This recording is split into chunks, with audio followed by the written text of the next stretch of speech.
Patricia Richardson entered the collective memory of American television as an inseparable part of the 1990s. While audiences continued to recall Jill Taylor with warmth and affection, the woman behind the character has admitted that she cannot easily rewatch Home Improvement, and that no number, no matter how large, was ever enough to persuade her to stay for one more season. From that very moment, Patricia's story ceased to be a straightforward tale of success and became something far more haunting. A living paradox. She possessed a talent forged on the Broadway stage, an instinct for performance that allowed Jill Taylor to transcend the limitations of the typical sitcom wife. Yet the closer Patricia stood to the summit of American television, the more she collided with invisible barriers, unequal creative power, a recognition that arrived more slowly than it did for her male counterparts, and professional choices that demanded a heavy toll on her personal life and mental well-being. Success came swiftly, but its cost lingered far longer than the show's 8-season run. Behind the familiar rhythm of family laughter stood a woman constantly forced to defend her character's voice, to fight against being diminished, and ultimately to walk away while the spotlight was still bright. Patricia Richardson's journey is not the story of a dramatic fall, but of quiet fractures, where talent, tragedy, ambition, and vulnerability coexist within the same person, compelling audiences to reconsider a story they once believed they fully understood. It is precisely because of these quiet layers of contradiction that, to understand why Patricia Richardson has always remained steady yet never unburdened, one must return to where everything began, not under studio lights, but in a childhood shaped by discipline, constant movement, and relentless adaptation. Patricia Castle Richardson was born on February 23, 1951, in Bethesda, Maryland, into a family where order and duty were placed ahead of emotion. Her father, Lawrence Baxter Richardson, was a U.S. Navy pilot who later worked in government agencies. That career did more than determine the family's rhythm of life. It dictated how Patricia learned to exist from an early age, without roots, without delay, and without waiting for stability to come from outside herself. Her childhood was defined by repeated relocations, and each new assignment brought a new city, a new school, a new social circle. Before familiarity could settle in, she was already leaving again. Other children grew up with the same friends, the same neighborhoods, the same recurring memories. Patricia did not. She learned to observe people quickly, to read the atmosphere of a classroom, and to adjust herself so as not to become a burden in any environment. Rather than rebelling or seeking attention, she chose adaptation, a skill that would follow her for the rest of her life. At private schools such as Holton Arms School and Hackaday School, Patricia was not a disruptive presence. She did what was asked, stayed within the lines, and came to understand early on that in a military family, emotional stability was an unwritten form of discipline. The strict environment did not crush her, but it did not allow indulgence either. It shaped a tightly held inner life, guarded, more inclined to observe than to reveal, and always prepared to begin again from zero. It was within this context that acting emerged, not as a dream of fame, but as a rare space that allowed Patricia to change without being seen as unstable. When she enrolled at Southern Methodist University in Dallas to study fine arts, she remained in one place long enough for the first time to feel a sense of belonging. Graduating in 1972 with a BFA, Patricia gained not only formal training in performance technique, but also a language for the quiet observations she had accumulated since childhood. SMU was also where she met people who would quietly accompany her over the long road ahead. Beth Henley, later a Pulitzer Prize winner, and Stephen Tobolowsky were not merely classmates, but early witnesses to how Patricia worked, serious, persistent, unshowy, yet unmistakably present on stage. These relationships did not offer immediate elevation, but they formed a rare network of trust, one in which talent was recognized before fame arrived. When Patricia Richardson left academia to enter professional artistic life, she carried no glamorous advantages with her. What she brought instead were an adaptability forged in childhood, discipline absorbed from a military household, and a sharp instinct for observing human behavior. These qualities did not yield instant success, but they provided a solid foundation, strong enough to keep her from breaking when the road ahead required her to wait for a very long time in the shadows. In 1972, when she left Southern Methodist University with a fine arts degree in hand, Patricia Richardson did not set her sights on Hollywood. To her, the screen felt distant and overwhelmingly loud. The stage, by contrast, moved slowly enough, serious enough, for a young actor to learn how to stand steady under the gaze of others without relying on surface-level appeal. She chose New York not as an assault on the entertainment capital, but as a long-term commitment to the craft, a place where time, rather than luck, determined who was allowed to remain. Her early years in New York bore none of the markings of a dazzling beginning. Patricia entered the Broadway world through its narrowest door, as the understudy for Gypsy Rose Lee in Gypsy, with Angela Lansbury in the lead. There were no personal spotlights, no applause, no moment of arrival. Night after night, she stood in the wings, memorizing every step, every breath, every subtle movement of a production that had already become a standard. Her role was readiness, but also waiting. For a long stretch of time, that waiting never resulted in a single substitution. What Patricia accumulated was not recognition, but stage discipline in its most unforgiving form, working as if tonight were her turn, fully aware that the audience would never see her face on stage. Alongside her understudy position, she took chorus roles and small assignments in other productions, nameless fragments that nonetheless demanded absolute precision. It was during this period that Patricia learned to control her body, restrain her expressions, and understand that acting is not always about expression, but often about standing in exactly the right place so someone else can shine. There were no nominations, no awards, no box office figures to cling to. Only the persistent sense of moving forward at a glacial pace in a race most audiences did not even know existed. Throughout the 1970s, Patricia's career unfolded across regional theaters, off-Broadway stages, and constant travel between cities. She worked steadily, yet always on the periphery of attention, not because she lacked ability, but because she never tried to become a marketable face. Television was not part of the plan, Hollywood even less so. Patricia approached the stage as a craft rather than a launch pad, and accepted the reality that such devotion was rarely rewarded in proportion to the effort it demanded. Financial pressure inevitably became more acute. Serious roles did not cover rent, and patience, no matter how enduring, has its limits. Patricia began taking commercial work, initially as a means of survival rather than an artistic choice. Yet within those brief shoots, something unexpected emerged. In front of the camera, she was not stiff. Without theatrical projection or technical display, she maintained focus and an internal rhythm. The camera did not diminish her.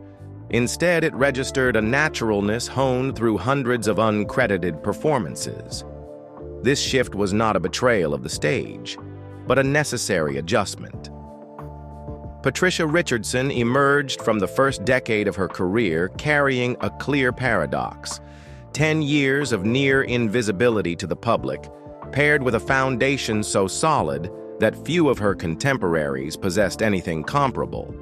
And that foundation, though it had yet to deliver television's spotlight, was quietly preparing her for a turning point she had never planned for, but would be unable to refuse when it finally arrived. As the 1980s began, when the pace of New York's theater scene grew increasingly unforgiving toward artists without long-term financial backing, Patricia Richardson was forced to adjust her trajectory.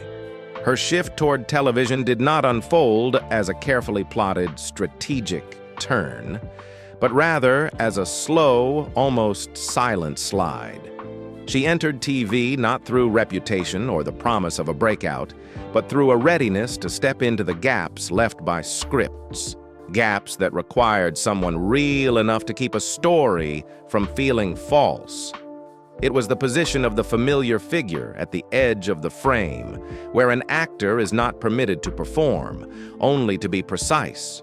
Roles arrived sporadically, without a clear upward arc, and certainly without any promise of long-term contracts.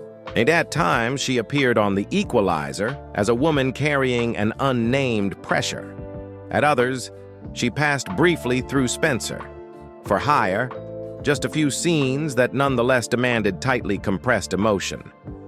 She moved through the seemingly gentle domestic atmosphere of Kate and Allie, then surfaced again in episodes of CBS School Break Special, where narratives often revolved around adolescent crises and the quiet fractures within American families. No role lasted long enough for audiences to recognize her face, yet each required a skill television rarely credits: the ability to suggest an entire life within a few minutes of screen time. Patricia had no luxury of easing viewers into familiarity. She had to earn belief immediately. Her gaze, her breathing, the way she paused mid-line, everything had to convey what the script had no space to articulate. In those fleeting moments, she accumulated a particular kind of experience, acting not to impress, but to keep the on-screen world standing for a moment longer. Gradually, an invisible label began to form around her. Patricia became the kind of actor called in when a script needed a troubled mother, a woman carrying fatigue, damage, or an unnamed silence. Not a lead, not a character built for continuity. Simply someone there to make the world of the story feel marginally more real. Steady work did not translate into advancement. Shooting schedules were full, but contracts were short, non-exclusive, non-committal. Income was sufficient to survive, insufficient to refuse roles that repeated the same emotional register. There were years when she appeared constantly on American television, yet once the screen went dark, her name drifted away immediately after the credits. The pressure did not come from failure, but from the sense of being fixed in a position no one officially acknowledged. Patricia knew she was doing the work well, but she also understood that the system regarded this competence as usefulness, not leadership potential. In that suspended state, always employed but without a clear future, growing increasingly assured as a performer while remaining outside the center, she had no choice but to keep moving forward.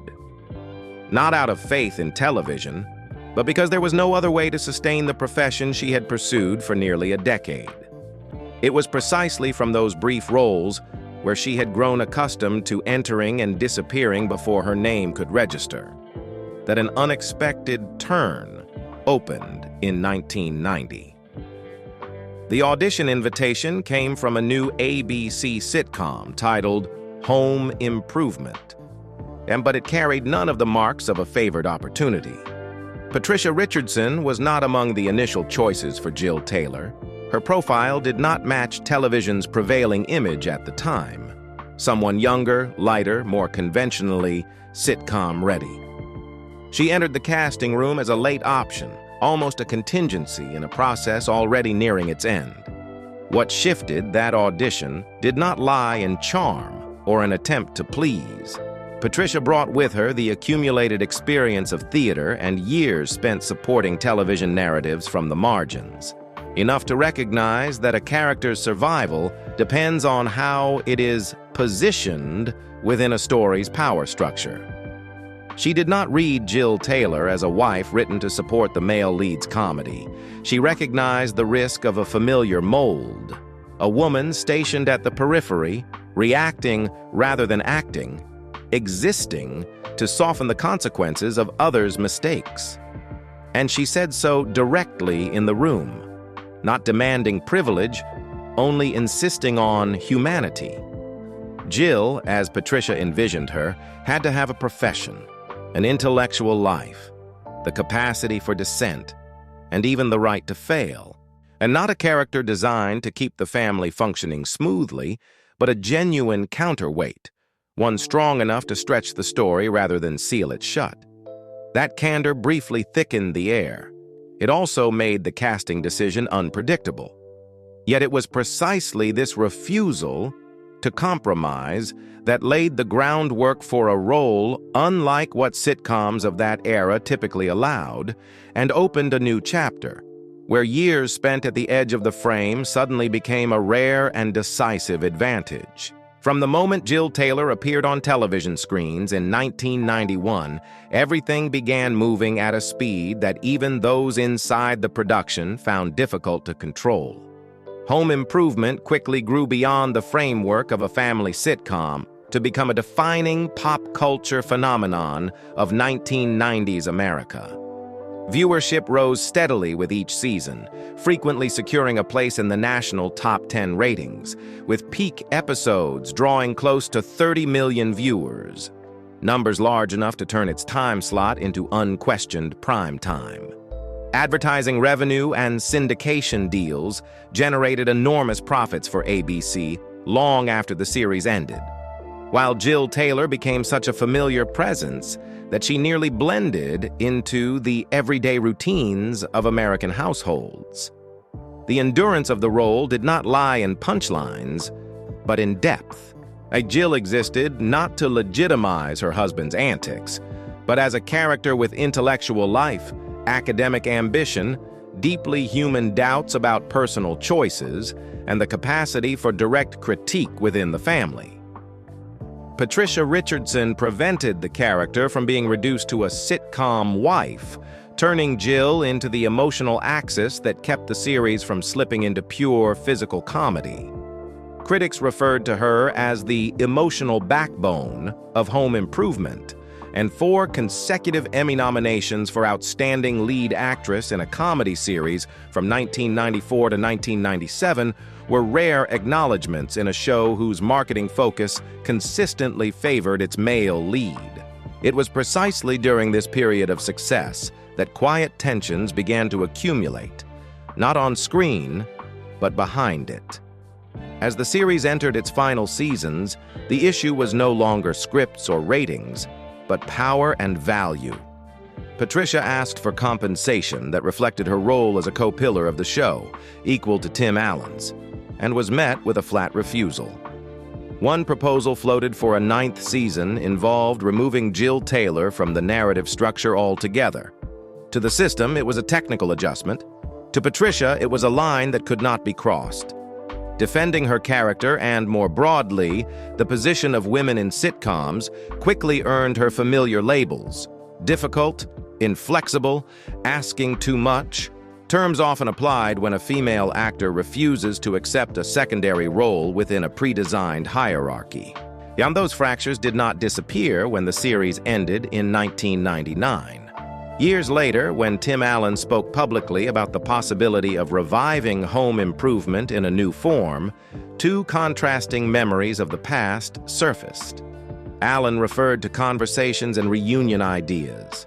Patricia Richardson stated plainly that no official offer had ever been made, and that even if one had, she would decline. For her, Home Improvement was a closed chapter, not material to be recycled as nostalgia within an unchanged power structure. Later debates about the atmosphere on set further clarified that choice. When Pamela Anderson publicly described an uncomfortable experience involving Tim Allen in her memoir, Patricia did not speak on behalf of others, but neither did she offer blind defense. She stated, that she had not witnessed the behavior Anderson described, while also recalling moments of Alan's juvenile joking, such as the time he lifted his kilt in the dressing room, leaving her momentarily stunned. The point of recounting this was not to deliver a verdict, but to expose a broader reality. In environments shaped by uneven power, the line between humor and discomfort is not always clear. And the absence of a named complaint does not mean a problem does not exist.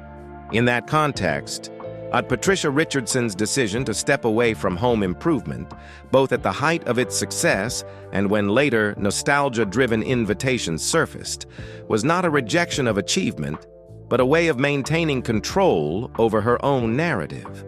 By refusing to reprise Jill Taylor or re-enter an old structure, she chose to let the character remain whole in memory rather than be bent to fit a version of the past that no longer held integrity. When Home Improvement ended in 1999, the lights did not go out immediately, but the path forward narrowed visibly.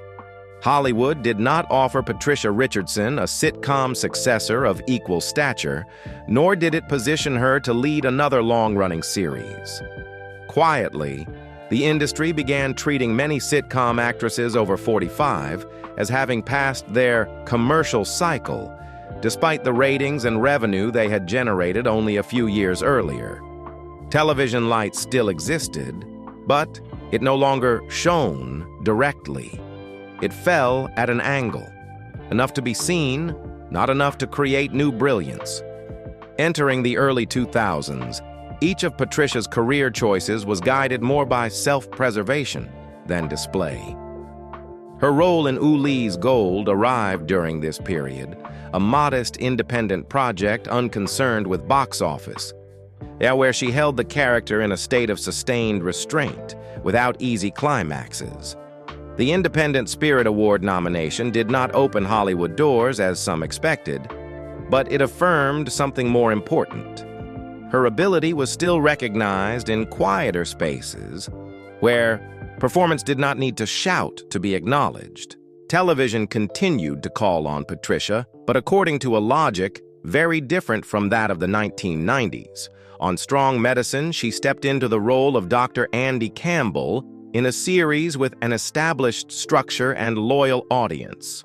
The character occupied a gray zone of professional ethics, systemic pressure, and accumulated fatigue, a role that required no lengthy arc to assert its weight. 2 Prism Award nominations reflected her position at that moment precisely.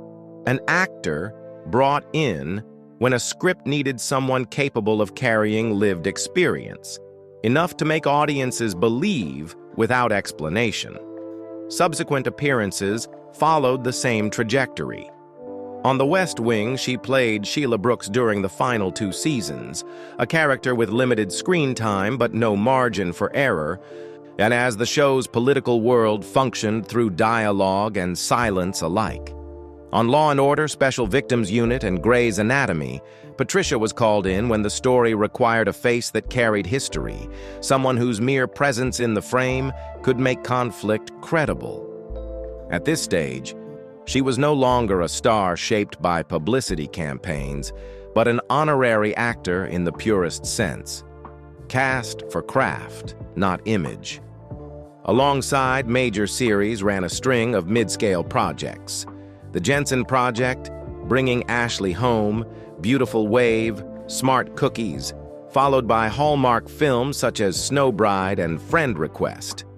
These were not the choices of someone lacking opportunity, but of an actor acutely aware of the limits the industry was imposing. The roles allowed steady work and professional continuity, while also reinforcing a familiar label: the mother, the seasoned woman, the emotional anchor for others. Here, the greatest difficulty emerged not through failure, but through repetition. Jill Taylor's shadow never disappeared. It resurfaced in multiple forms, forcing each new script to contend with implicit comparison. Patricia was not pushed out of the industry, but neither was she granted the chance to redefine her image as before. She existed in the space between former star and respected actor. continuing to work and appear within a system that favors safety over risk when dealing with women who have passed their commercial peak. That sense of being properly placed eventually drew her back to the stage, where everything had begun. From the 2000s and 10s onward, Broadway became a professional space free from compromise with speed or market taste. The productions she chose were not box office driven or name dependent, but focused on psychological conflict and long-form performance, the very qualities television had compressed. Television still opened its doors, but selectively. Brief appearances on The Good Wife, or NCIS, were enough to reaffirm her ability to elevate a scene through restraint alone. By the time she appeared on Last Man Standing as the mother of Tim Allen's character, the reunion required no spectacle or explanation, functioning less as a return than as a quiet closing marker to a long arc. At this stage, acting was no longer a race. Patricia Richardson appeared as someone who had gone far enough to no longer need proof, and sober enough to step in only when a role truly required her. Her private life also became more visible as an underlying layer that had accompanied her from very early on. Before television brought her face into millions of American living rooms, Patricia met Ray Baker in the early 1980s, under circumstances familiar to actors of that era. Both living from short-term contracts, both waiting for roles in long stretches of uncertainty, where understanding did not require explanation. Together, they shared the same unstable rhythm, not a blazing romance, but the rare sense of safety that comes from having someone who understands why you might fall silent for weeks after a missed audition. In 1982, when they decided to commit long-term, Patricia Richardson was still living in a state many New York stage actors then considered normal. Working steadily but without security, enough roles to survive, but none capable of guaranteeing a future. Income arrived in bursts. Schedules shifted constantly, and any long-range planning had to remain provisional. In that context, building a family did not come with reassurance, but with a very real acceptance of risk. That one might have to keep working without knowing where next month's rent would come from. In February 1985, their first son, Henry, was born, pulling Patricia into an entirely different rhythm of life. First-time motherhood bore none of the romance or fulfillment often associated with Hollywood backstories. It arrived amid days spent running between stage rehearsals, scattered television auditions, and a life that had yet to stabilize. Henry grew up in short-term rental apartments within a rhythm that required constant calculation. Take another small role to cover living expenses, or stay home a few more days to keep everything from slipping out of control. From that moment on, every professional choice Patricia made ceased to be purely personal and became directly tied to the security of a child entirely dependent on her. On January 3, 1991, when twins Roxanne and Joseph were born, that pressure did not simply double, it intensified exponentially. Patricia entered motherhood with 3 children at a moment when her career stood on the edge of a major turn no one yet fully recognized. The twins arrived at a time when she could no longer afford to wait as she once had. Wait for a better role, for a more favorable moment, for the career to resolve itself. Motherhood no longer came as a pause, but layered itself atop the struggle for livelihood, turning every decision, accepting a role, declining one, leaving home or staying, into a choice with consequences far longer than a contract. Just months after the twins were born, Home Improvement began filming. In 1991, Patricia entered the machinery of a major network sitcom while still learning how to manage 2 newborns and a growing child. Workdays were no longer measured solely by shooting schedules, but by the logistics of aligning production with family life. Dressing rooms became makeshift nurseries, Transportation had to account for car seats, and breaks between scenes were divided among tasks that would never appear on screen. Family life ran parallel to the set, in a constant state of adjustment to keep everything from collapsing. Ray Baker continued his own acting path, but from 1992 onward, the disparity in their professional rhythms became increasingly evident. One partner was drawn deeper into a demanding schedule and growing public attention. The other remained within a quieter, professional cadence. That imbalance did not erupt into dramatic conflict, but accumulated as fatigue over time. Evenings that no longer aligned, decisions made alone, and the sense that each was living in a different world, despite sharing the same roof. By 1995, while home improvement remained at its peak, the distance had reached a point of no return.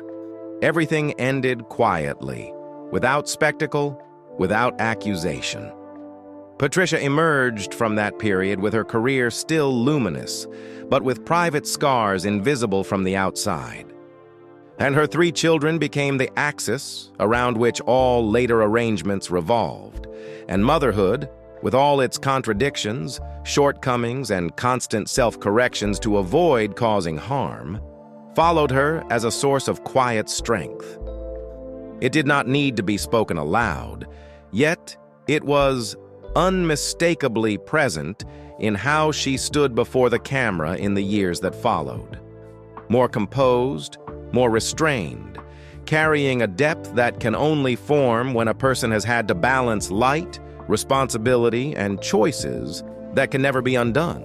Parallel to the narrowing of her on-camera acting rhythm, Patricia Richardson did not withdraw from public life in the sense of responsibility. As the spotlight ceased to be the center, she shifted toward spaces where power operates more quietly. Within SAG-AFTRA, Patricia did not appear as an honorary figure invited to give speeches, but engaged directly in governance, serving on the board and working on concrete issues affecting actors, labor conditions, the voices of older television performers, and how the industry assigns creative value beyond the logic of ratings. Her 2015 run for national president brought her into public view in a way entirely different from acting. No role, no script for protection. And losing to Ken Howard did not push her away from the union. On the contrary, and it placed her in a familiar position, working from within without needing victory to retain a voice. During those years, Patricia's civic life gained a deeper personal dimension. Her father's death in 2005 from PSP, a rare neurodegenerative disease often misunderstood, did not become media material but quietly shaped the direction of her public engagement thereafter. Patricia committed long-term to cure PSP, not as a campaign face for short-term fundraising, but as someone who carried lived experience into spaces usually dominated by medical terminology. Her role as national spokesperson required sustained presence before patient communities, families, and researchers, settings without red carpets or applause, only the need to be heard and acknowledged. At this stage, Patricia did not seek a new spotlight, nor did she try to preserve an old image. Her presence in union work and social advocacy followed the same logic as her post-home improvement roles. Choose the place where she is needed, speak when it matters, and stay long enough for the work to avoid becoming performative. Patricia Richardson's legacy does not rest on whether she continued to stand at the center of television, but on how she quietly shifted the axis of a genre accustomed to safe templates. Before Jill Taylor, the sitcom wife was often written as padding for the male lead's humor. After Jill, American audiences grew accustomed to women on screen who possessed intellect, professions, the right to challenge, and unresolved contradictions not neatly wrapped by a punchline. And this shift did not originate in a ready-made script, but in an actor's persistent refusal to let her role be reduced, even when that resistance earned her the label of being difficult. That impact did not create a movement, but it opened a fissure.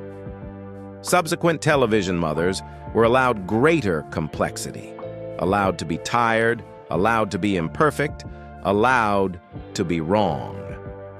Jill Taylor became one of the few sitcom characters cited in academic studies on women and family representation, not because of a branded symbolism, but because of the authenticity the character maintained across 8 seasons. 4 consecutive Emmy nominations did not make Patricia the most powerful star on television, but they secured her an unavoidable place in any discussion of home improvement's emotional depth. The remainder of her career did not expand outward. It contracted by design. Patricia did not attempt to recreate past glory through new leading roles. She appeared when scripts required credibility, when stories needed a presence that spoke little yet carried enough weight to keep balance. From Strong Medicine to The West Wing, from serious television dramas to smaller projects, she functioned as a keystone actor, not driving narratives forward, but preventing collapse. Alongside this ran a public life without spectacle, union work, standing with PSP patients, remaining with responsibility even after the lights had faded. In retrospect, Patricia Richardson did not leave behind a commercially explosive career, nor a dramatic fall. She left something harder to see: the straight line of a woman who entered a system. I stood firm long enough not to be consumed and stepped away from the center when the cost began to exceed what she was willing to trade. And if you ever watched Home Improvement not just to laugh, but to remember a moment when Jill Taylor stood still, looked straight ahead, and refused to yield, you are remembering Patricia Richardson's true legacy. Which Jill Taylor moment stays with you most? A blunt rebuttal, a silence heavy with meaning, or the decision to leave while everything was still at its peak? Share your thoughts in the comments. And don't forget to like and subscribe to continue exploring deeper portraits of the figures who shaped our shared cultural memory.